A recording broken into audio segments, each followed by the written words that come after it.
జనసేన ఇన్ఛార్జీలు ఎక్కడా? జనసేన పార్టీ 175 నియోజకవర్గాల్లో బలంగా ఉందని జన సైనికులు చెప్తూ ఉంటారు.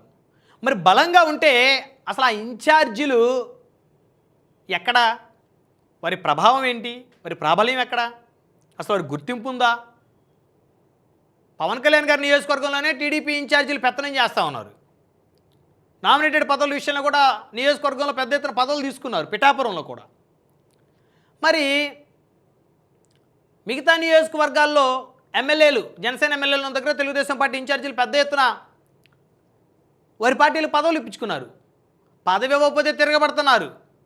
నిన్నటికి నిన్న తాడేపల్లిగూడెం నియోజకవర్గంలో ఎమ్మెల్యే బొలిశెట్టి గారి నియోజకవర్గంలో, జనసేన ఎమ్మెల్యే బొలిశెట్టి శ్రీనివాస్ గారి నియోజకవర్గంలో టీడీపీ ఇన్ఛార్జి వలవల బాబ్జీ గారు బొలిశెట్టి శ్రీనివాస్ గారు రాకుండా అక్కడ వాటర్ ట్యాంకు ప్రారంభోత్సవం చేశారు. ఆ జలజీవన మిషన్ ద్వారా వాటర్ ట్యాంక్ నిర్మాణం జరిగితే ఆయన ప్రారంభోత్సవం చేశాడు. ఎమ్మెల్యే లేడు అక్కడ. Protocol, no protocol.